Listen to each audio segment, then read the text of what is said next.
Quem é o Espírito Santo?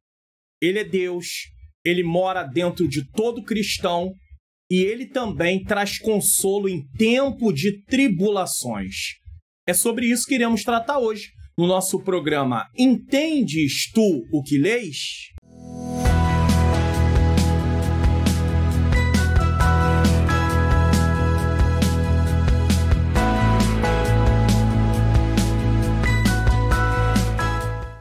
A paz do Senhor, sejam bem-vindos a mais um programa Entendes tu o que lês? Eu sou o pastor Mário Luna, é com alegria e satisfação que eu recebo você aqui, seja você vindo da região norte, nordeste, centro-oeste, sul e sudeste, onde eu estou no Rio de Janeiro, ou em outro lugar do mundo, fora do Brasil. Você é muito bem-vindo, muito bem-vinda. O programa Entendes tu o que lês? Nele eu faço uma exposição bíblica onde eu leio o texto, eu explico o texto e nós tiramos as lições do texto para a nossa vida. Afinal de contas, a intenção de estudarmos a palavra de Deus é para praticar. Nós precisamos praticar para haver crescimento espiritual. Para dar prosseguimento ao nosso programa de hoje, eu quero fazer uma oração. Senhor Deus e Pai, Pai amado e Pai querido, em nome do Teu Filho amado Jesus Cristo, eu venho pedir perdão dos meus pecados, erros, faltas e falhas. Eu venho me colocar diante da Tua presença, Senhor. Porque é só pela Tua graça, Senhor, que nós estamos diante de Ti. Senhor, eu peço que o Senhor ilumine a minha mente, para que eu ensine as verdades de acordo com o que está na Tua palavra. Ilumina a mente daqueles que estão assistindo também, para que eles possam ter uma compreensão, Senhor, do que vai ser ensinado, explicado, exposto aqui. E para que nós possamos colocar em prática, Senhor querido, aquilo que estamos aprendendo. Que o Senhor venha tomar o primeiro lugar deste programa. Que o Senhor toque no coração daqueles que estão assistindo, para que eles possam compartilhar este vídeo, assim como o Senhor tem me usado para poder, Senhor, produzir, que eles sejam usados para compartilhar, para que outras vidas sejam alcançadas, para que vidas sejam transformadas, para que vidas possam crescer na Tua presença e serem consoladas também, de acordo com a mensagem que hoje estará sendo, Pai, feita essa exposição. Que o Senhor continue nos abençoando, nos guardando e nos fortalecendo, em nome de Jesus. Se inscreva no canal, ative o sininho das notificações, deixe o seu like, faça seu comentário, divulgue o canal para pelo menos mais 3 pessoas. Então você pode compartilhar, divulgar o canal através de compartilhar aqui no botãozinho compartilhar e enviar esse vídeo para as suas redes sociais, para o seu status também. Você pode fazer com que outras pessoas sejam alcançadas e vão ser edificadas. Deus tem me usado pela bondade dele para poder produzir esse conteúdo e Deus pode usar a sua vida caso você se deixe usar por Deus para poder compartilhar esse conteúdo e outras vidas serem alcançadas também. Você pode se inscrever no canal, ativar o sininho das notificações, deixar o seu like e fazer o seu comentário do que você achou sobre a exposição bíblica de hoje. Hoje nós estamos tratando de um tema bem interessante. Quem é o Espírito Santo? O Espírito Santo, ele é Deus. O Espírito Santo mora dentro de mim e de você, que é um cristão que foi regenerado. Mas o Espírito Santo também traz consolo em tempo de perseguição. A exposição bíblica de hoje está baseada em João, capítulo de número 16, versículos de número 1 ao 16. Nós vamos fazer uma exposição onde vamos tirar lições para as nossas vidas. Eu queria começar com uma introdução nesse caso aqui. Vamos lá. Jesus preparou seus discípulos para os desafios que enfrentariam após a sua partida. Ele os advertiu sobre a perseguição e o ódio do mundo, mas também trouxe uma promessa de consolo, o envio do Espírito Santo. O Espírito da Verdade seria seu guia, ajudador e fortaleza nos tempos difíceis. Este texto nos ensina que, mesmo em meio à perseguição, não estamos sozinhos. E aí nós temos o contexto histórico. O que estava acontecendo naquela época? Jesus estava no final do seu ministério terreno e ele estava preparando os discípulos para a morte, ressurreição e ascensão. Os discípulos esperavam um reino terreno, como libertação do poder de Roma. Mas Jesus os alertava sobre as dificuldades que viriam. O mundo rejeitaria os seguidores de Cristo, assim como rejeitou o próprio Mestre. O Espírito Santo viria para fortalecer, guiar e consolar os crentes em tempos de adversidade. Esse texto de hoje que nós estamos fazendo a exposição, ele está colocado em algo que nós chamamos de Sermão da Despedida. Tá? Alguns dividem a partir do capítulo 13, de versículos, a partir de determinados versículos do capítulo 13, vai até o 17, outros a partir do capítulo 14, nesse caso. No capítulo 14, Jesus fala sobre a preparação de um lugar, a necessidade dele ir para preparar esse lugar, ou seja, após ele ser entregue na cruz do Calvário, morrer, ressuscitar, esse lugar já está preparado, esse lugar já está garantido. No capítulo 15, Jesus fala que ele é a videira verdadeira, ele fala de uma comunhão, ele mostra que sem ele nada podemos fazer. No capítulo 16, ele fala sobre as perseguições e fala sobre o Consolador. E no capítulo de número 17, ele faz uma oração chamada oração sacerdotal, por ele e pelos próprios discípulos e por aqueles que um dia ainda iriam crer nele, como eu e você, tá? Então, ele ora por ele ora pelos discípulos que estavam com ele e ele ora também por aqueles que haveriam ainda de crer. Então, dentro desse contexto todo, nós vamos começar aqui a nossa exposição para você poder entender do que está sendo tratado. Então, nós vamos lá para o primeiro ponto da nossa mensagem, que é o primeiro tópico, que é a advertência de Jesus sobre a perseguição. João capítulo 16, versículo 1 a 4. E eu quero começar aqui o propósito de Jesus ao falar: evitar que os discípulos tropecem. Vamos colocar aqui o texto, tá? Tenho-vos dito estas coisas para que vos não escandalizeis. Que coisas? O que foi dito no capítulo 14, 15, 16 e também viria no capítulo de número 17. Uma coisa que eu e você precisamos ter em mente é o seguinte: quando João escreve o seu evangelho, já é lá por volta do ano 85, ano 90. Existe aí um debate entre o ano 85, 90, 95, enfim. Quando João escreve, isso não está sendo escrito em tempo real. Lembra? Às vezes, alguns pregadores, eles iam pregar e havia lá uma equipe com ele, e aí fazia a filmagem, tá? E no final do evento, você, se quisesse, já podia levar a gravação da mensagem em DVD ou do áudio em CD, você já levava para a sua casa, era tempo real. Não. João não está escrevendo em tempo real. Muitos anos haviam já se passado. Muitos cristãos já haviam nascido, pessoas que haviam aceitado Jesus, nasceram também ou eram adolescentes, né? E foram crescendo. Então o tempo passou, anos se passaram. Não é logo em tempo real, enquanto Jesus está fazendo seu ministério, João está registrando, não. O evangelho era pregado inicialmente de forma oral, que nem eu estou falando aqui agora. Depois que ele foi registrado. Então é importante você entender isso, tá? Para você poder compreender. Então tenho-vos dito estas coisas. Que coisas são essas? Tudo que Jesus vem falando no Sermão da Despedida. A partir do capítulo 14, alguns acham que a partir de alguns versículos ainda do capítulo 13, tá? Para que vos não escandalizeis. Aqui é interessante falar sobre isso. Quando Jesus fala sobre para que não vos escandalizeis, o que Jesus quer é prepará-los para que eles não tropecem, para que eles não venham regredir na fé, para que eles não venham se apostatar da fé. Agora é bom lembrar que João já está escrevendo no cenário onde a perseguição já está acontecendo. No momento que Jesus estava presente, ali havia aqueles embates com os fariseus, com os saduceus, com os herodianos, que eram tudo partidos dentro do judaísmo. Porém, quando João está escrevendo o seu evangelho, já há perseguição. Os cristãos já estão sendo odiados. Pessoas já estão querendo deixar o cristianismo por causa da perseguição. E devemos lembrar que o evangelho começou pelos judeus. Então, tem judeu, a carta aos hebreus, ela está sendo escrita porque tinha judeu cristão abandonando a fé em Cristo para querer voltar para o judaísmo por causa do quê? Da perseguição. Então, Jesus está dizendo para eles, alertando a eles, falando com eles o seguinte, preste atenção nisso aqui: tenho-vos dito estas coisas para que vos não escandalizeis, para que vocês não tropecem, para que vocês não desistam. Então Jesus está preparando o coração deles, mostrando para eles que não vai ser fácil.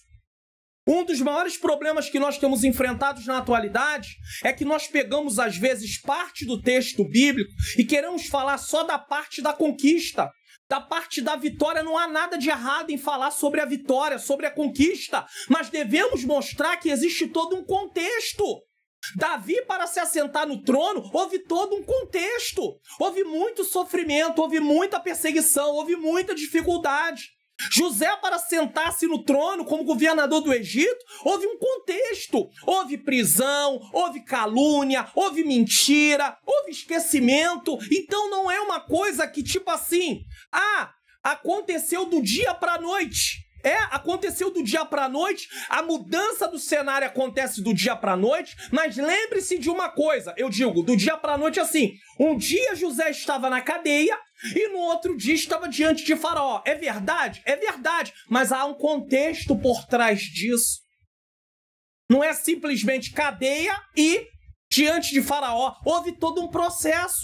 Então Jesus está preparando os discípulos justamente para isso, para que eles não venham tropeçar, para que eles não venham se escandalizar, porque senão eles iam abandonar a fé. Quando nós não temos ciência do que vamos passar, pelo menos uma ideia geral, nós ficamos frustrados. Eu aceitei Jesus, eu pensando que a minha vida ia melhorar, e agora tá tendo perseguição, tá tendo calúnia, tá tendo um levante, tem gente contra mim. Eu pensei que na igreja não teria essas coisas, eu pensei que servindo a Jesus não teria. Ei, no mundo tereis aflições, mas tem de bom ânimo. Jesus venceu o mundo. Então ele está preparando seus discípulos para que eles não tropecem. Entenda isso. É importante entender isso aqui. Ele está preparando seus discípulos para que eles não tropecem. E aí ele diz o seguinte no próximo versículo. Ele fala sobre a expulsão da sinagoga e a morte como forma de perseguição. Versículo de número 2. Olha o que diz aqui, ó. E expulsar-vos-ão das sinagogas.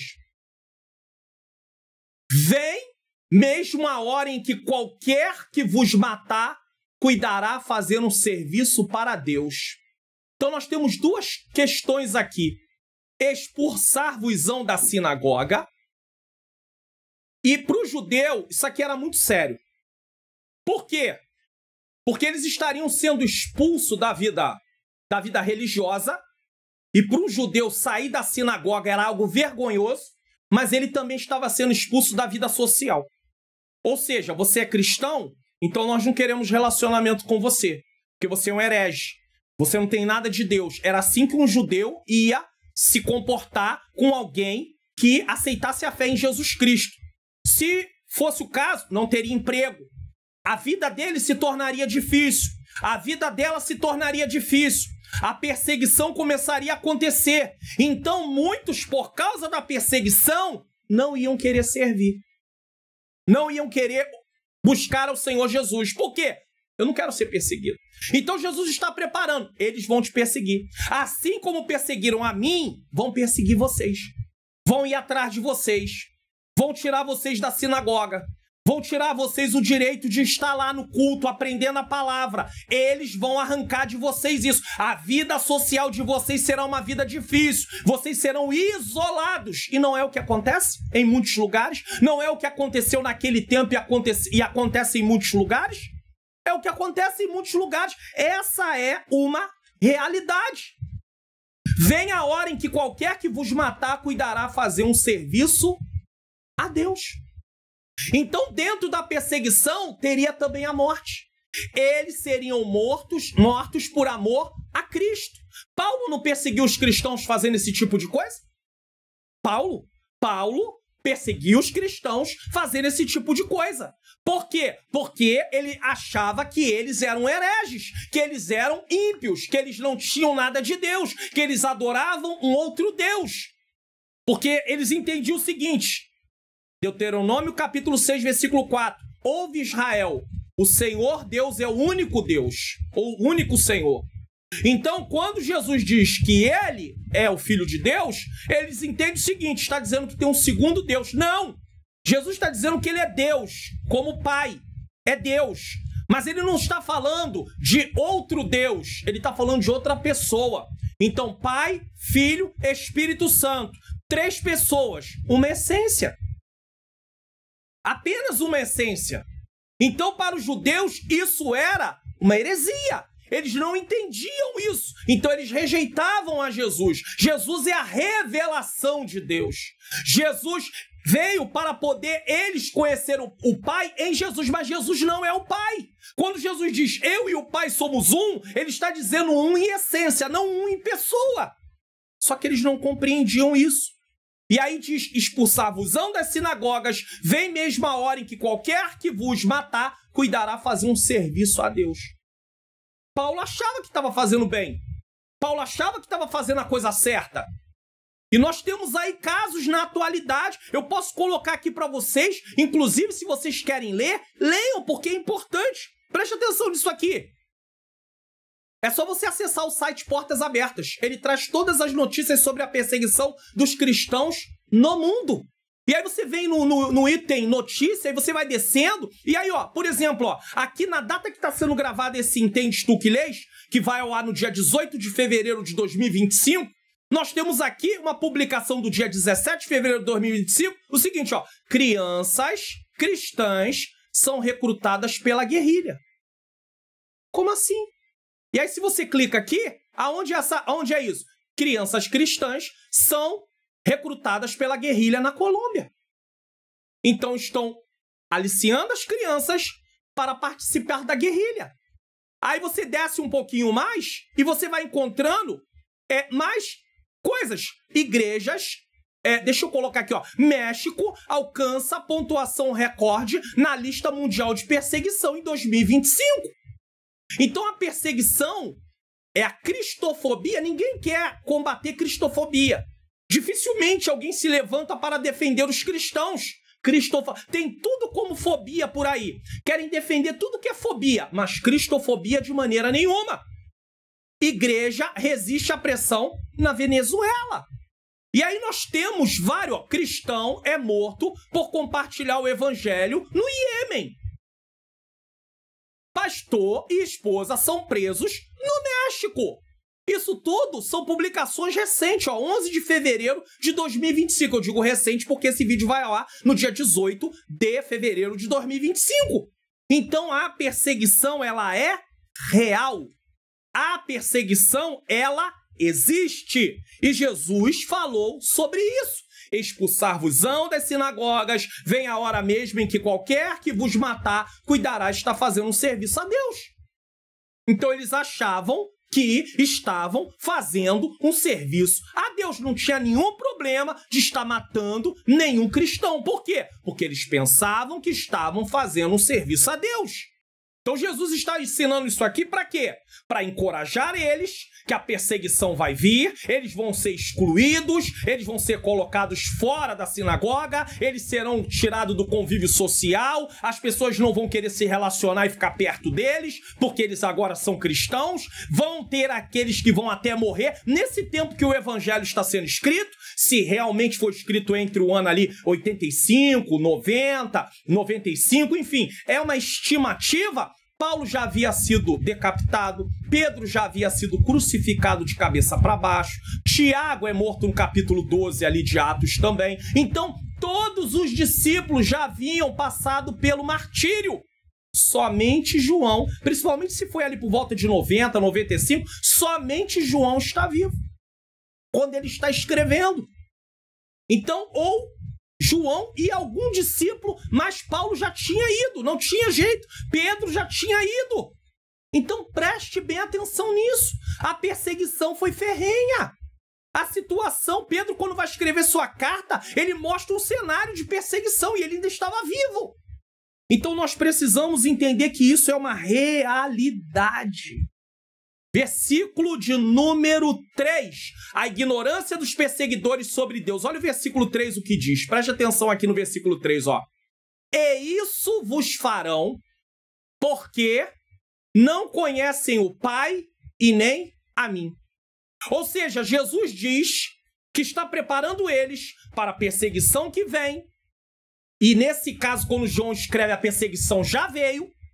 E ele diz que os perseguidores perseguem porque não conhecem ao Pai e nem a ele. Então você vai ver que tem gente na posição religiosa, tá? Liderança religiosa naquele tempo. Tinha fariseus, tinha saduceus, tinha herodianos também, tinha escribas que faziam parte dos fariseus, outros judeus, e eles faziam isso porque não conhecem ao Pai e nem a Jesus.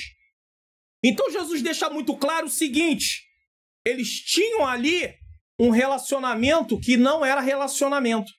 Eles tinham uma formalidade. A gente vai na sinagoga, a gente presta culto a Deus, mas eles não tinham relacionamento com Deus. Eles tinham até posição na liderança, mas não tinham relacionamento com Deus. E Jesus diz: quem está perseguindo vocês é porque não conhece a mim e nem o Pai.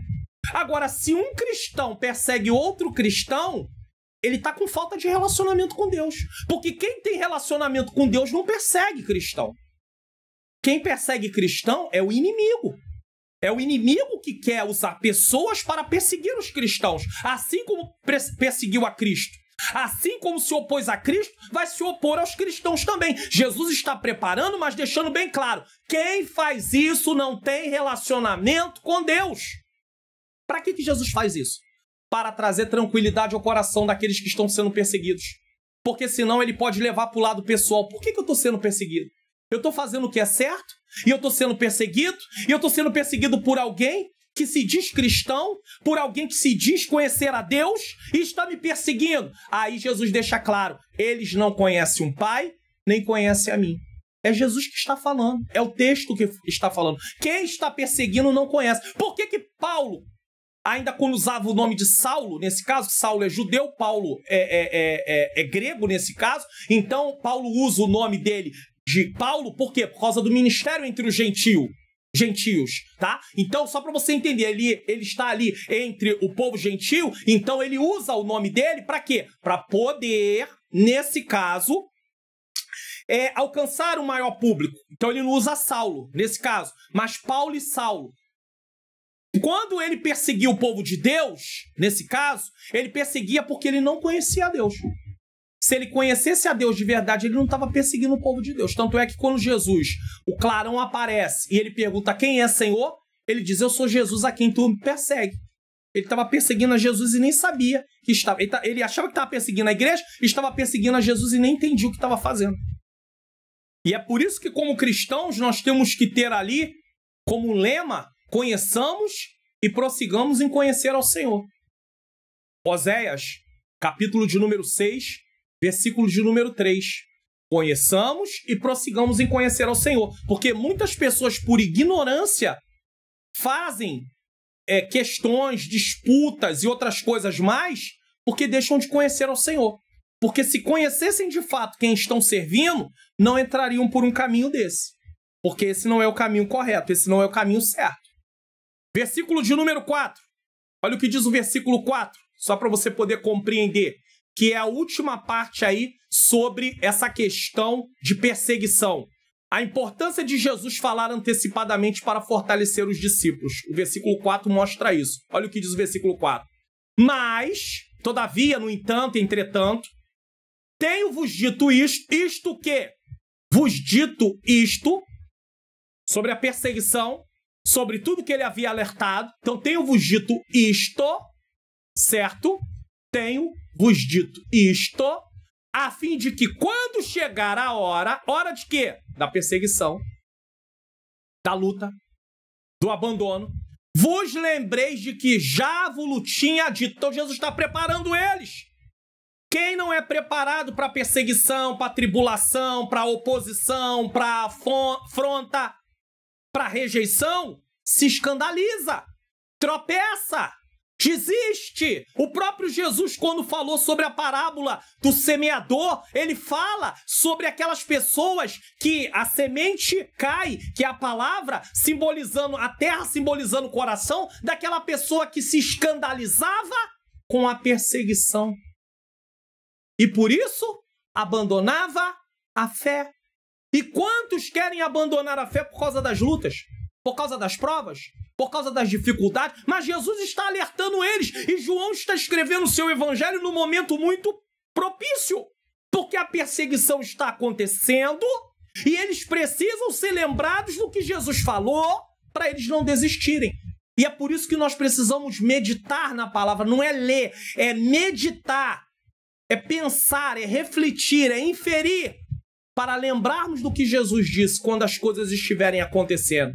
E eu não vos disse isso desde o princípio porque estava convosco. O que Jesus está falando aqui? Enquanto eu estou com vocês, a perseguição para tentar vos matar, para vos isolar da sinagoga, não está acontecendo. Mas depois que eu sair de perto de vocês, isso vai acontecer. Mas eu quero dizer para vocês que a minha saída tem um propósito. Porque eu vou trazer alguém. Eu vou enviar alguém para estar com vocês e ele estará em todo o tempo. Os discípulos precisavam entender o seguinte. Jesus estava ali mais ou menos ali. Ele começou seu ministério com 30 até os 33 anos aproximadamente. Mesmo que Jesus ficasse até a sua velhice, entenda uma coisa, ainda que nós vamos considerar isso de ficar até a velhice, isso é apenas uma consideração, tá? Em algum momento ele teria que partir, como todo ser humano. É claro que ele, como Deus, a morte não poderia retê-lo, eu entendo tudo isso. Mas o que eu quero falar é o seguinte, quando Jesus envia outro Consolador, esse Consolador, olha quanto tempo está aí conosco. Olha quanto tempo o Consolador está conosco. Então, enquanto ele está com os discípulos, ele está protegendo. Mas ele continua nos protegendo, nos guardando. Ele diz isso em Mateus 28. Eis que estarei convosco todos os dias até a consumação dos séculos. E de que maneira Jesus está conosco? Através de quê? Através do Espírito Santo. Agora nós vamos entrar a partir do versículo 5, que vai falar sobre a promessa do Consolador, o Espírito Santo. Do versículo 5 ao versículo 11, nós temos a promessa do Consolador. Então vamos lá. Versículo 5. E agora, depois dele falar da perseguição, de preparar eles para eles não tropeçarem, agora Jesus vai mostrar para eles o Consolador. Aquele que vem. Quem é? O Espírito Santo. Onde o Espírito Santo mora? Dentro de todo cristão que realmente foi regenerado. Ele também traz consolo em meio à perseguição. E agora vou para aquele que me enviou. Para quem? O Pai. E nenhum de vós me pergunta para onde vais. O coração dos discípulos estava estremecido. Jesus está falando que vai ir. Jesus está falando de perseguição. E eles se sentem tristes. Eles se sentem ali sem saber o que fazer. E muitas vezes nós não nos encontramos assim, cabisbaixo, sem orientação, sem saber o que fazer.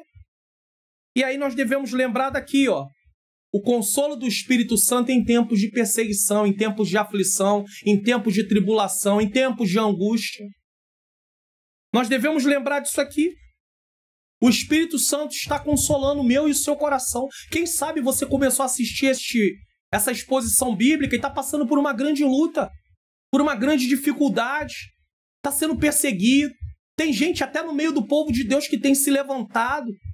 E Deus está dizendo para você, fique em mim. Espere em mim. Confie em mim. Não se comporte de forma que não deva se comportar, não revide. Apenas me busque. Cultive relacionamento comigo.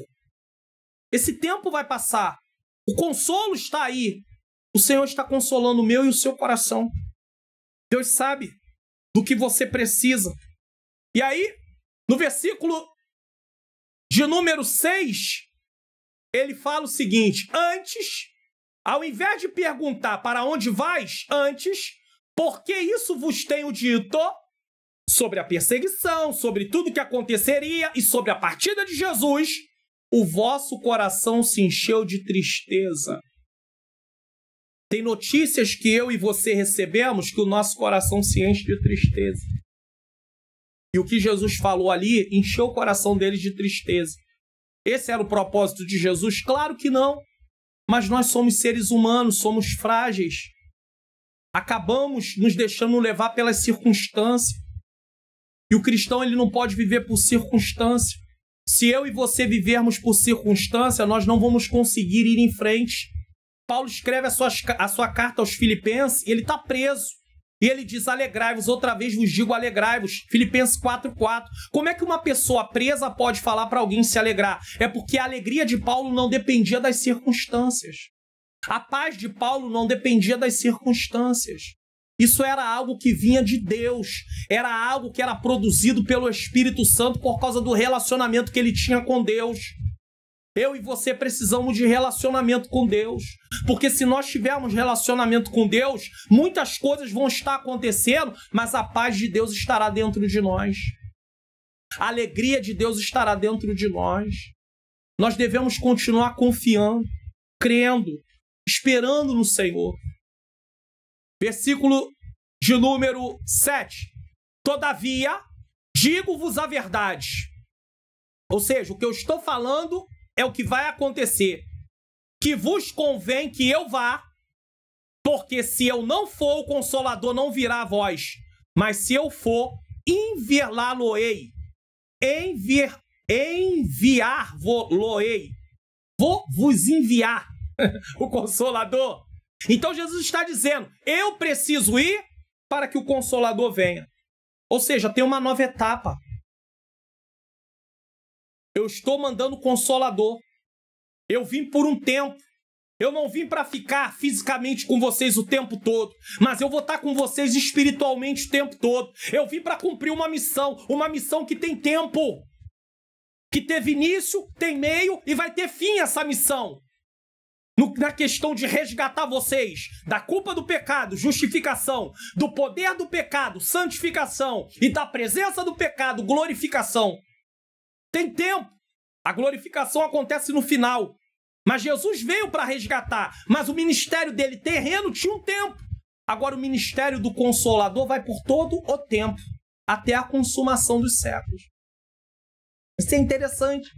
Então Jesus está falando, vai entrar uma nova etapa. Vocês agora estão tristes. Vocês agora estão aí abatidos. Vocês, durante o ministério que eu estou com vocês, houve várias oscilações. Pedro teve suas oscilações, mostrando aspectos da natureza humana, como eu e você temos. Mas depois que o Consolador vem, o Espírito Santo vem, no dia de Pentecostes, aquele Pedro que tinha medo, aquele Pedro que ficava, às vezes tinha uma atitude violenta, impulsiva, aquele Pedro agora é um novo homem. Então Jesus está dizendo, é necessário que eu vá para que eu o envie. Ele não pode vir se eu não for. Ou seja, se eu não morrer na cruz do Calvário, se eu não ressuscitar, o Consolador e voltar ao Pai, o Consolador não pode vir. Porque a ordem é, ele só vai vir depois que eu voltar. Versículo de número 8. Ele só virá depois que eu voltar. E quando ele vier, aí Jesus diz o que vai acontecer. Convencerá o mundo do pecado, da justiça e do juízo. Então o Espírito Santo, ele tem 3 coisas a convencer o mundo. Ele está falando, e quando ele vier, convencerá o mundo do pecado, da justiça e do juízo. E é importante entender que ele vai convencer do pecado, da justiça e do juízo, porque essa é a função do Espírito Santo. Você já viu, às vezes, o pregador, ele não entender que quem convence é o Espírito Santo, então, às vezes, ele força. Ele deve fazer um apelo. Ele deve conscientizar as pessoas, mas quem convence é o Espírito Santo. É o Espírito Santo que convence do pecado, da justiça e do juízo. Então, vamos entender. O próprio Jesus explicou essa parte aqui. Do pecado, porque não crê em mim, versículo 9. Então, qual é o maior pecado do ser humano? A incredulidade. É a incredulidade que impede o ser humano de ter um encontro real e verdadeiro com Jesus Cristo. Então, quando o Senhor Jesus Cristo voltar para buscar o seu povo, e naquele grande dia também que houver o juízo, o tribunal, tá? Do juízo final, onde as pessoas serão julgadas pelas suas obras, as pessoas serão julgadas pela sua incredulidade. Vocês tiveram oportunidade e vocês rejeitaram o Filho de Deus. Então é por isso que o Espírito Santo está convencendo do pecado, mostrando que a incredulidade é o pecado. Tanto é que Jesus mostra aqui, ó, do pecado, porque não creem em mim. Então vocês estão continuando estando condenados, porque vocês não creem em mim. O Espírito Santo vai dizer assim: vocês tiveram oportunidade, o Espírito Santo está lá tentando convencer. Não aceita? Então tiveram a oportunidade e rejeitaram a oportunidade. Tanto é que nós vamos ler em João 3,16, Deus amou o mundo de tal maneira que entregou seu Filho unigênito, único da mesma espécie, tá? Que entregou seu Filho unigênito para que todo aquele que nele creia, olha o crer aqui, não pereça, mas tenha a vida eterna. Só que já implica, se eu creio, tenho vida eterna. Se eu não creio, eu não tenho vida eterna. Se eu não creio, o Espírito Santo está me convencendo do pecado, que é a minha incredulidade. Aí o versículo 18 diz assim: quem crê nele não é condenado. João 3,18. Mas quem não crê, incredulidade, já está condenado, porque não crê no unigênito Filho de Deus, ou não crê no Filho de Deus. Você está entendendo? Então, do pecado, porque não crê em mim. Aí o versículo 10 diz assim: da justiça, porque vou para meu Pai e não me vereis mais. E aqui é interessante, porque da justiça Jesus nasceu, cresceu, realizou seu ministério, foi crucificado, morreu, ao terceiro dia ele ressuscita e ele vai voltar, ele volta para o Pai. Ou seja, a promessa de Deus se cumpriu. A justiça de Deus se cumpriu.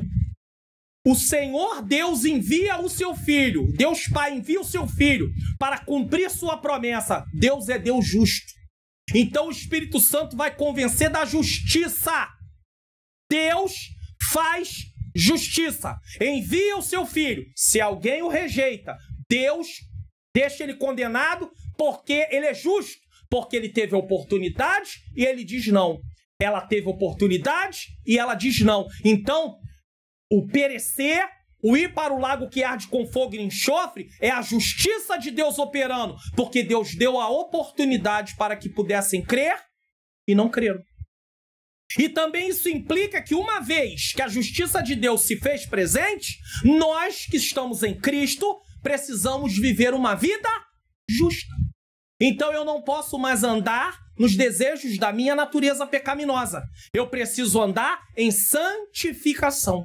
Buscar um relacionamento com o Senhor. Por quê? Porque o Espírito Santo convence da justiça. Jesus sofreu, padeceu, passou o que passou, mas ele volta para o Pai.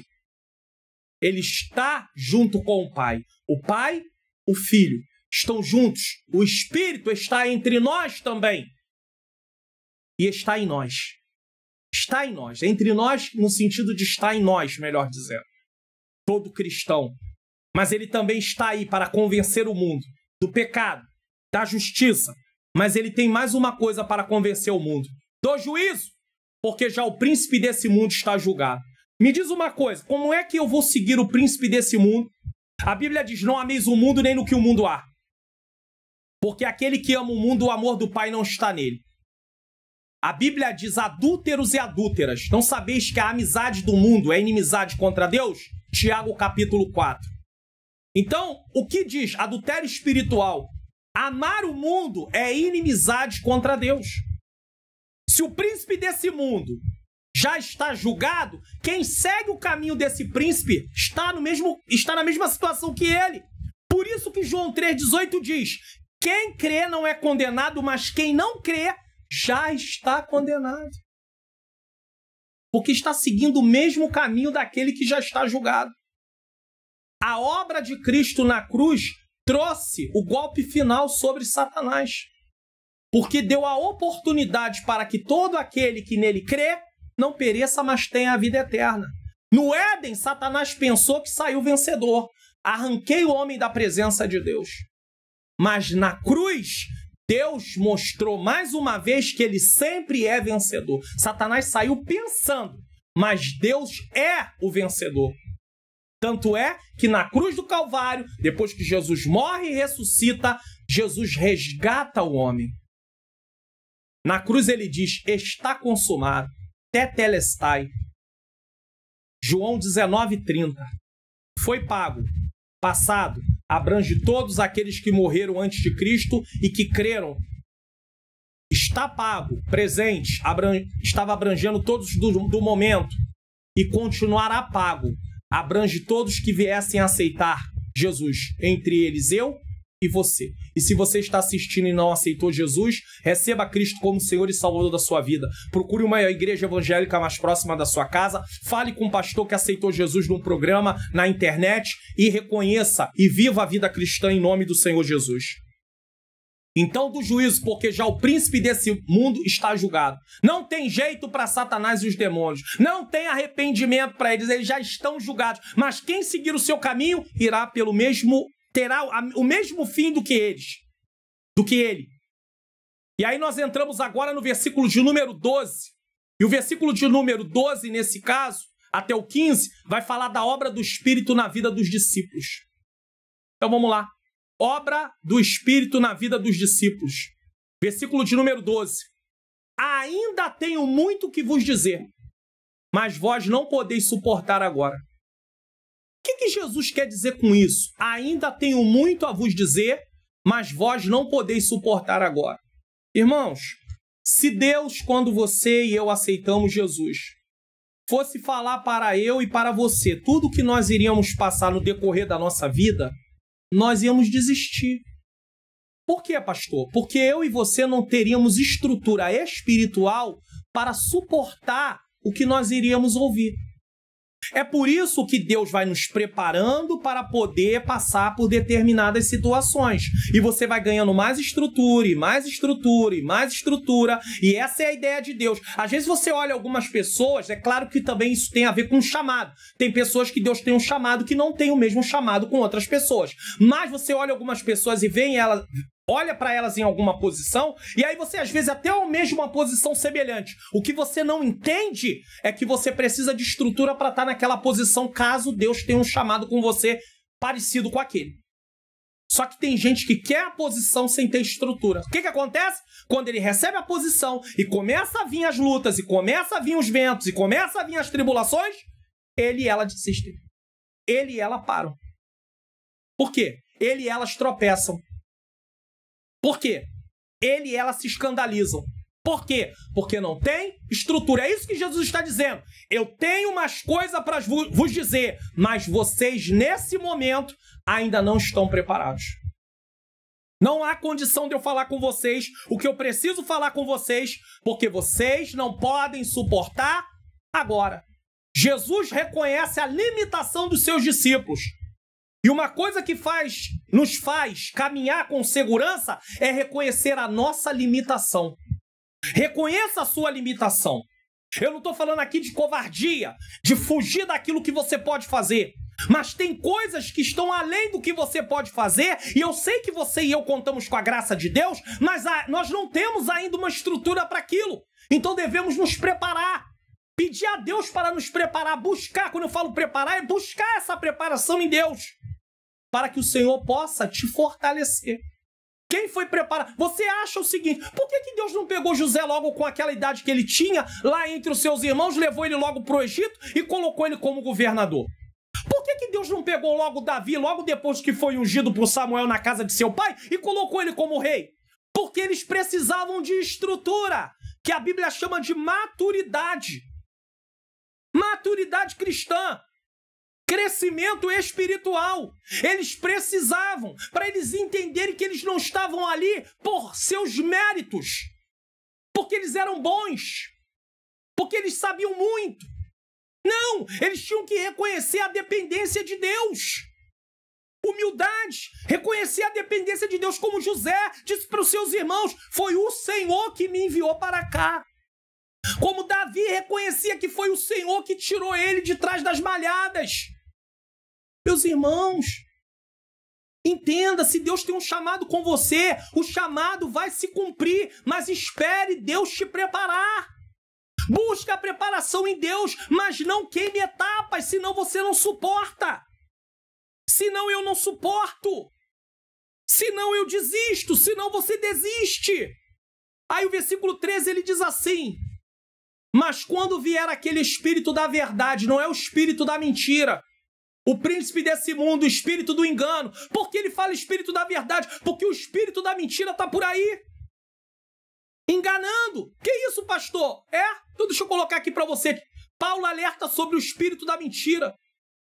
Olha o que ele diz. Mas o Espírito expressamente diz. Você vê que o Espírito da verdade, ele vai falar coisas, ele vai revelar coisas que Jesus Cristo não falou naquele momento, mas que vão ser reveladas. Aqui uma delas. Mas o Espírito expressamente diz que nos últimos tempos apostatarão alguns da fé, dando ouvido a espíritos enganadores. O Espírito Santo é o Espírito da verdade. O Espírito do demônio é o Espírito do engano. E há doutrinas de demônios. O Apocalipse é a revelação que é trazida para João das coisas que já tinham acontecido, das coisas que já haviam acontecido, das coisas que estavam acontecendo e das coisas que iam acontecer. Então o Espírito da verdade, ele traz, ele mostra, ele fala, e Jesus está deixando isso bem claro. Jesus está alertando eles sobre isso. Versículo 13, mas quando vier aquele Espírito da verdade, ele vos guiará em toda a verdade. Quem guia na mentira não é Deus. O Espírito guia na verdade, porque não falará de si mesmo. Não é um ministério independente. É Pai, Filho e Espírito Santo. Estão unidos no mesmo propósito. E o Espírito Santo tem uma missão, e ele precisa cumprir a missão. E qual é a missão? Mas dirá tudo o que tiver ouvido e vos anunciará o que há de vir. Tudo o que há de vir. E aí ele vai trazendo compreensão. E aí sim os discípulos, aos poucos, depois de serem revestidos pelo Espírito ali no Pentecostes, eles começarão a compreender coisas e entenderão coisas que ainda não tinham entendido e que não podiam suportar, como Jesus mesmo disse. Mas vós não podeis suportar. Olha isso. Versículo 14. Ele me glorificará, porque há de receber do que é meu e vou-lá de anunciar. Sabe qual é a missão do Espírito Santo? Aplicar a obra de Cristo no meu e no seu coração. Cada um tem sua parte. O Pai, durante todo o tempo do Antigo Testamento, estava junto com o Filho e com o Espírito Santo. Mas o Pai vai trazendo ali, vai interagindo com o povo judeu. Quando chega no Novo Testamento, ele traz o Filho se apresenta, começa ali um ministério no qual o Filho está desempenhando, mas o Pai e o Espírito Santo estão presentes também nisso. E aí depois Jesus Cristo morre, ressuscita e volta para o céu, e agora o Espírito Santo está dentro do ministério também, realizando seu ministério, mas o Pai e o Filho estão dentro também, estão juntos também. Então há um propósito único, e o propósito do Espírito é aplicar a obra de Cristo na minha e na sua vida. Obra essa que o Pai, na pessoa do Pai, mas o Filho e o Espírito anunciam lá no Antigo Testamento, só que é o Pai que está ali, aparecendo mais. E aí nós vamos entendendo isso. Há uma unidade plural, uma unidade composta, 3 pessoas, uma essência. Então o Espírito Santo não está no ministério independente. Ele está anunciando aquilo que Jesus Cristo havia feito. Tudo que vinha da parte de Cristo. E aí o Espírito Santo traz compreensão. Os escritores do Novo Testamento vão escrever. Paulo vai escrever inspirado pelo Espírito Santo, mostrando que a obra de Cristo traz para mim e para a sua vida. Estávamos mortos em delitos e pecados. Mas o Senhor nos vivificou, nos deu vida. Através da sua morte na cruz do Calvário, eu e você recebemos vida espiritual. Você sabe o que é isso? É o que o Espírito Santo faz, ele vai anunciando. Quando você crê, quando você aceita, quando você acredita, tudo vai mudando. Versículo de número 15. Tudo quanto o Pai tem é meu. É um propósito só. Por isso vos disse que há de receber do que é meu e vulo há de anunciar. Tudo que o Pai tem é meu. E aqui eu posso dizer o seguinte, preste atenção nessa afirmação aqui, no que eu vou mostrar, no que eu vou falar para vocês. A intenção de Jesus aqui ao proferir essas palavras, é reforçar a unidade entre ele e o Pai. Mostrando que tudo que o Pai tem, ele também tem. Mostrando sobre a igualdade de Pai, Filho e Espírito Santo. Não tem subordinacionismo. Não há uma subordinação. O Pai é maior do que o Filho, que é maior do que o Espírito. Não. É uma unidade, é igual. A mensagem central é que o Espírito Santo, ao receber do que é de Jesus, está simultaneamente revelando a verdade e a vontade do Pai, pois Jesus e o Pai são um em essência. Não em pessoa, mas em essência. Isso aqui é interessante. É importante eu entender isso. É importante você entender isso. E é por isso que eu e você, como cristãos, somos chamados a viver em unidade, como diz Efésios capítulo 4 em diante. Deus nos chamou para viver em unidade, como diz em 1 Coríntios. Também a carta aos 1 Coríntios falando sobre a questão do corpo, capítulo 12. Nós fomos chamados para viver em unidade. Não é para que eu venha buscar uma coisa, você venha buscar. Não, é um só propósito. A igreja precisa ter um propósito. A igreja local, os membros de uma igreja local, precisam estar alinhados num só propósito. Se um puxa para um lado, outro puxa para o outro puxa para o outro, não vai acontecer. Então você vê a interação da Trindade, Pai, Filho e Espírito Santo trabalhando para o mesmo propósito. Salvar o homem. É uma coisa linda, irmãos. Precisamos compreender isso. Precisamos compreender isso de verdade. Porque se nós não compreendermos, então não tem como. E o versículo 16, para encerrar, nesse caso, ele vai trazer a última parte, a alegria após a tristeza. Diz assim, versículo 16, um pouco e não me vereis mais. Faltava pouco tempo para que Jesus fosse crucificado e morto. Então, um pouco e não me vereis mais.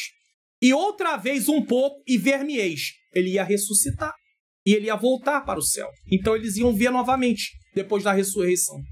Porquanto vou para o Pai. Então havia uma promessa. O Espírito Santo tem que vir. Eu vou ter que ir. Vocês vão ser perseguidos. Vocês vão ser mortos. Muitos de vocês vão tirar vocês da sinagoga. Vão tirar vocês do convívio social. Mas não desistam. Não parem. Não desanimem. É isso que Jesus está ensinando. E é por isso que a temática da mensagem é o consolo do Espírito em tempos de perseguição. Quem é o Espírito Santo? Ele é Deus. Ele mora dentro de mim e de você. Todo cristão que foi regenerado. E ele traz consolo em tempo de perseguição, de aflição, de angústia, de tristeza, de dor.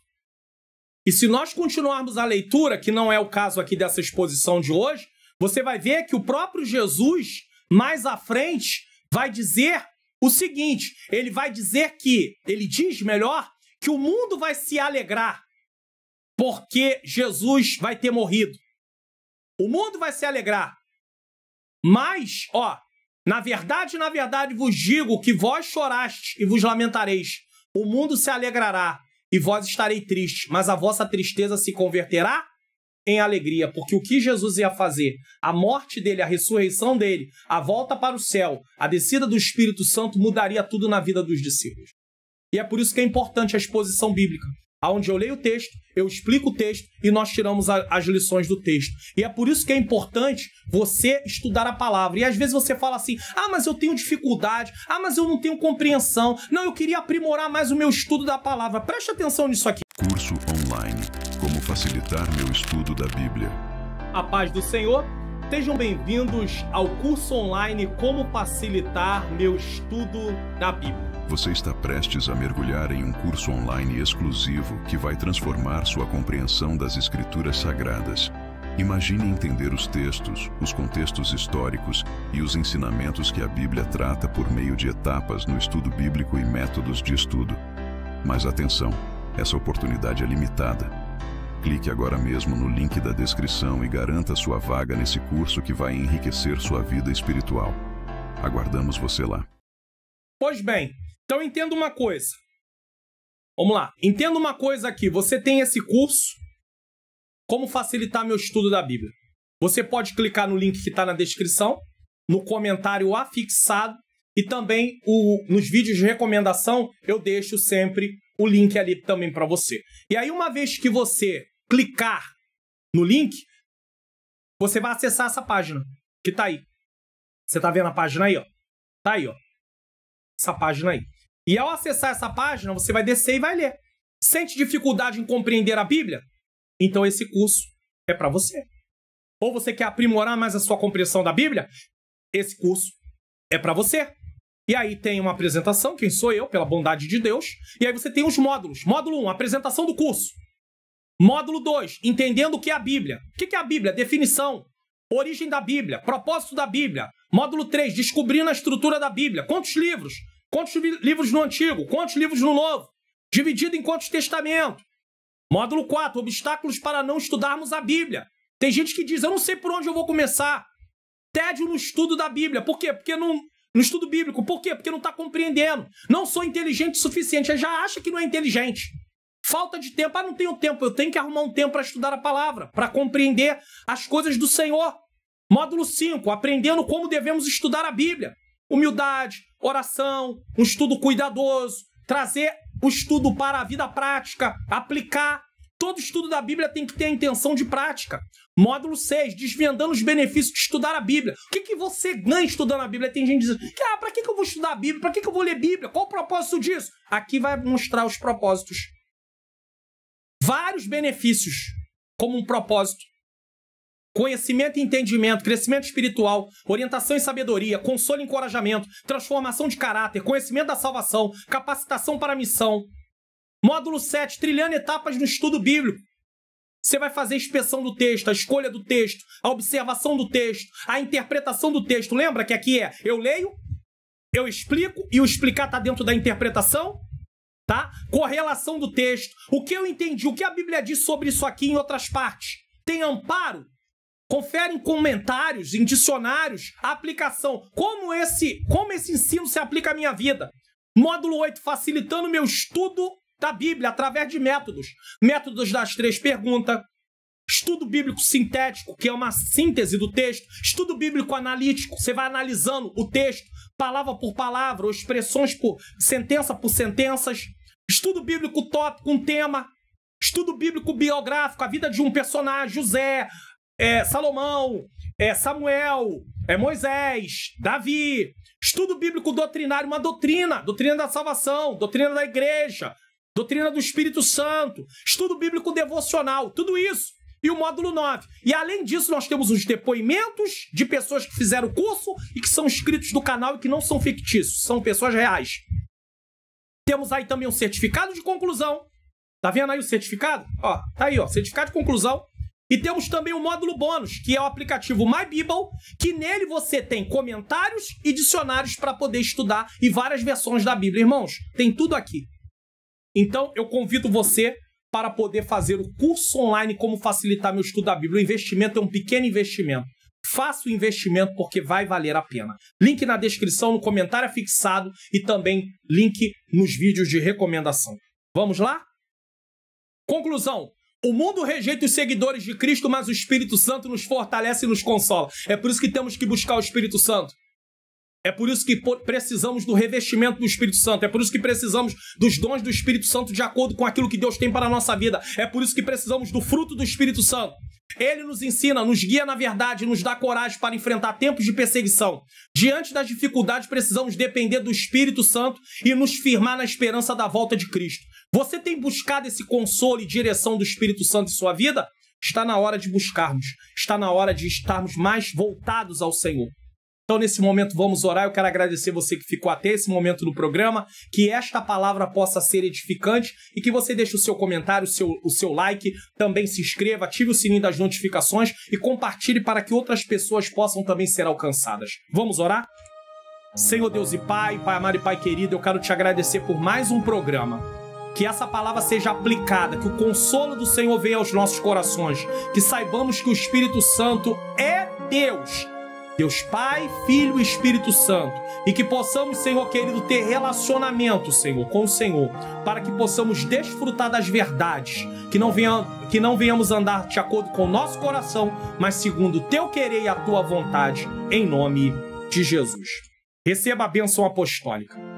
Que o grande amor de Deus, a graça do nosso Senhor e Salvador Jesus Cristo e a doce comunhão do Espírito Santo seja com todos nós que aguardamos a volta do Senhor, e todos digam amém!